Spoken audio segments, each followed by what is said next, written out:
તો વરસાદ અંગે હવામાન નિષ્ણાંત અંબાલાલ પટેલે આગાહી કરી છે। 28 મેથી રાજ્યના વાતાવરણમાં મોટા ફેરફાર જોવા મળી શકે। 3 જૂન સુધીમાં રાજ્યમાં ગાજવીજ સાથે વરસાદની આગાહી કરાઈ છે। દક્ષિણ સૌરાષ્ટ્ર અને મધ્ય ગુજરાતમાં વરસાદની આગાહી કરાઈ।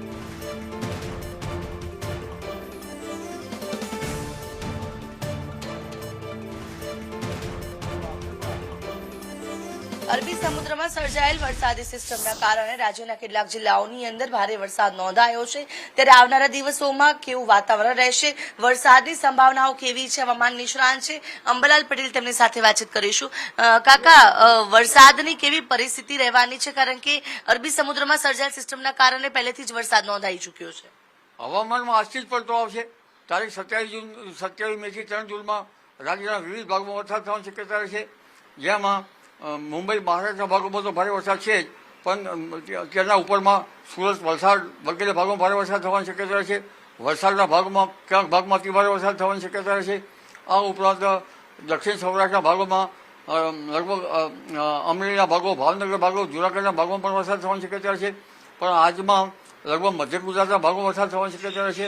વડોદરાના ભાગો, ભરૂચના ભાગો, જંબુસરના ભાગો અને કેટલાક લગભગ વડોદરાના સંલગ્ન ભાગોમાં વરસાદ થવાની શક્યતા રહેશે।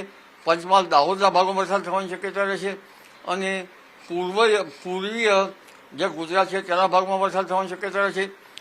આ ઉપરાંત ધીરે ધીરે આ સિસ્ટમ અને પશ્ચિમ વિક્ષોભ છે, જેના કારણે ઉત્તર ભારતમાં ભારેથી અતિભારે પવન ફૂંકાવાની શક્યતા રહેશે। 80 થી 90 કિલોમીટરની ઝડપમાં પવન ફૂંકાવતા રહેતા હેલ સ્ટોર્મ બનવાની શક્યતા રહેશે, જેની અસર ગુજરાતમાં રાજસ્થાનના સંલગ્ન ભાગોમાં જોવા મળે છે।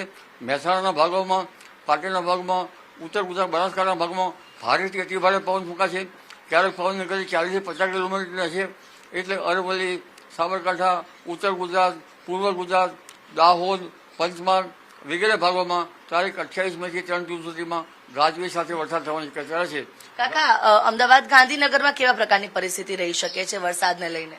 અમદાવાદ, ગાંધીનગરમાં આજથી જ હવામાનમાં પલટો આવશે અને લગભગ અમદાવાદ, ગાંધીનગરમાં પણ 27-28 તારીખથી મોટો પલટો આવશે અને 2-3 દિવસમાં અમદાવાદ, ગાંધીનગરમાં પણ ગાજવીજ સાથે વરસાદ જોવા મળશે અને 3 જૂન સુધીમાં લગભગ ગુજરાતના ઘણા ભાગોમાં વરસાદ જોવા મળશે। પણ પવનની ગતિ વધુ હશે, એટલે ધ્યાન રાખવાની જરૂર છે, કારણ કે બાગાયતી પાકો પર પણ નુકસાન થશે, વાડામાં રાખેલા પશુઓ જે છે એને નુકસાન થતું હોય છે અને પવનની ગતિ આજે કોણ જાણે કેમ આટલી બધી વધી રહી છે અને આ પવનની ગતિ ના કારણે જે પાકોને તો નુકસાન થઈ રહ્યું છે, પણ જનધનને પણ હાનિ થતી હોય છે। જી કાકા, આ જે વરસાદી સિસ્ટમના કારણે ચોમાસાની કેવી અસર જોવા મળી શકે છે? ચોમાસું ગુજરાતમાં ક્યારે દસ્તક દઈ શકે છે?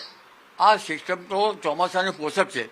દક્ષિણ પશ્ચિમના પવનો ફૂંકાઈ રહ્યા છે, એટલે વાવાઝોડું જે સમુદ્રમાં આવવાનું હતું એને પાછું ઠેલતા હતા। એટલે હવે આ ચોમાસું લગભગ ધીરે ધીરે ઉપર આવશે। તો લગભગ 3 જૂન સુધીમાં દક્ષિણ ભારતના ભાગોમાં ભારેથી અતિભારે વરસાદ થવાની શક્યતા રહેશે। મુંબઈ, મહારાષ્ટ્રના ભાગોમાં તો વરસાદ થયો છે। હવે ધીરે ધીરે ચોમાસું 10મી જૂન સુધીમાં ગુજરાતના ભાગોમાં આવશે।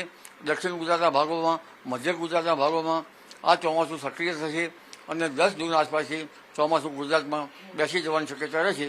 ગુજરાતના ભિન્ન ભાગોમાં પણ વરસાદ થવાની શક્યતા રહેશે। જી બિલકુલ, તો જે રીતે આજથી જ ફરી એક વખત વાતાવરણની અંદર પલટો આવવાની શરૂઆત થઈ જવાની છે, કારણ કે ઉત્તર ભારત અને રાજસ્થાન તરફ જે વરસાદી સિસ્ટમ છે તે સર્જાઈ છે અને તેની સીધી જ અસરો ગુજરાતમાં પણ જોવા મળશે, જેને લઈને રાજ્યના કેટલાક જિલ્લાઓની અંદર અતિભારે વરસાદની આગાહી છે, તો કેટલાકમાં હળવાથી ભારે વરસાદની આગાહી હવામાન નિષ્ણાંત અંબાલાલ પટેલ દ્વારા કરવામાં આવી છે।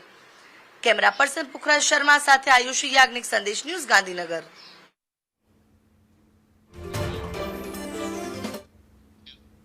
અને મહત્વના સમાચાર સામે આવી રહ્યા છે। હવામાન વિભાગ દ્વારા આગાહી કરવામાં આવી છે અને 12 જિલ્લાઓમાં વરસાદને લઈ યલો એલર્ટ આપવામાં આવ્યું છે। હવામાન વિભાગે 4 વાગ્યા સુધી વરસાદની આગાહી કરી છે અને 12 જિલ્લાઓમાં યલો એલર્ટ જાહેર કરવામાં આવ્યું છે। યલો એલર્ટ કયા કયા વિસ્તારોમાં આપવામાં આવ્યું છે, કયા જિલ્લાઓમાં આપવામાં આવ્યું છે એની વાત કરીએ। જૂનાગઢ, રાજકોટ, ભાવનગર, અમરેલીમાં યલો એલર્ટ આપવામાં આવ્યું છે, એટલે કે અહીંયા 4 વાગ્યા સુધીમાં વરસાદ પડી શકે છે। તો સાથે જ બોટાદ, સુરત, તાપી અને ડાંગમાં પણ યલો એલર્ટ હવામાન વિભાગ દ્વારા અપાયું છે। બપોરે 4 વાગ્યા સુધી આગાહી હવામાન વિભાગ તરફથી કરવામાં આવી છે। એટલે દક્ષિણ ગુજરાત અને સૌરાષ્ટ્રના કેટલાક જિલ્લાઓ છે જેમાં આ વરસાદ વરસી શકે છે. તો આજના દિવસે રેડ એલર્ટ અને યલો એલર્ટ બંને આપવામાં આવ્યું છે અને 4 વાગ્યા સુધીમાં 12 જિલ્લા છે જેમાં યલો એલર્ટ અપાયું છે.